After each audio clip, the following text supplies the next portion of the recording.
gosh. Thank you all for coming. This is a much bigger group than last year. I'm so excited. If we grow at this rate, who knows where we'll be next year. So thank you for joining us. I'm Allison Caporellier, one of the 5 co-founders of the Pride Community Group. We're here to unveil our 2nd annual community mural in recognition of Pride Month.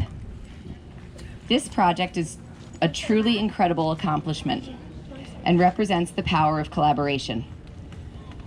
When Amanda and I first talked about the idea for this project last winter, 2021, we had no idea what we were doing.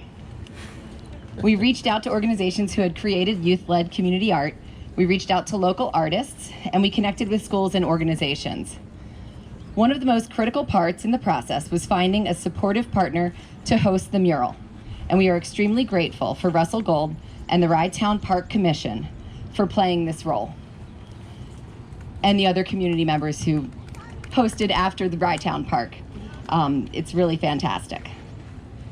And of course, we could not have done this without Donna, who's going to speak in a few minutes, our mural artist, and Paul Fontana, who generously donated the wood panels. We all know how hard it's been to get wood in the last couple years.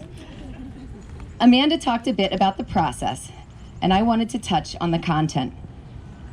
This year's student-led theme was Changemakers, and the students identified a wide selection of activists who have influenced the LGBTQ+ rights and more widely civil rights. They talked about people who use their voices and platforms to amplify messages of inclusion, both in the past and present. While the figures have some recognizable features to link to the person they represent, they are purposefully portrayed as silhouettes. The students wanted to make sure the mural had qualities of a diverse collective in which viewers could see themselves.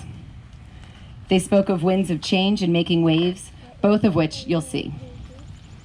Rather than talk about each person in the mural, we thought we would highlight one of the figures you may not know. Audre Lorde is a poet, feminist, and LGBTQ+ activist.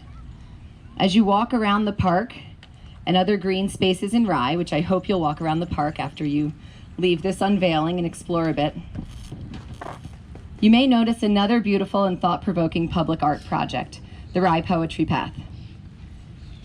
Amy Vijayanagар, who's in the audience right now, the creator of the Poetry Path, worked hard to incorporate diverse voices in the many poems in the project.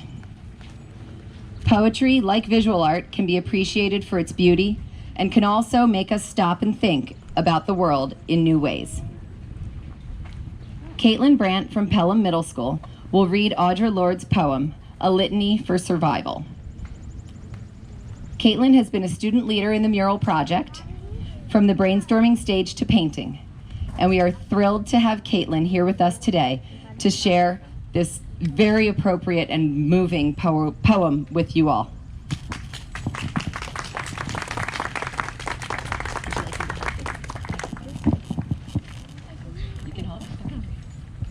Hi, here's A Litany for Survival by Audre Lorde. For those of us who live at the shoreline, standing upon the constant edges of decision, crucial and alone, for those of us who cannot indulge the passing dreams of choice, who love in doorways coming and going, in the hours between dawns, looking inward and outward, at once before and after, seeking a now that can breed futures, like bread in our children's mouths, so their dreams will not reflect the death of ours. For those who were imprinted with fear, like a faint line in the center of our foreheads, learning to be afraid with our mother's milk. Provide this weapon, this illustration of some safety to be found. The heavy-footed hoped to silence us. For all of us, this instant and this triumph, we were never meant to survive. And when the sun rises, we are afraid. It might not remain. When the sun sets, we are afraid. It might not rise in the morning. When our stomachs are full, we are afraid of indigestion. When our stomachs are empty, we are afraid. We may never eat again. When we are loved, we are afraid. Love will vanish. When we are alone, we are afraid love will never return. And when we speak, we are afraid our words will not be heard, nor welcomed. When we are silent, we are still afraid. So it is better to speak remembering when we're never meant to survive.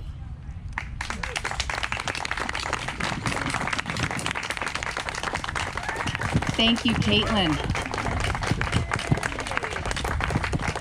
And now I'd like to welcome Donna up to talk for a few minutes about the mural.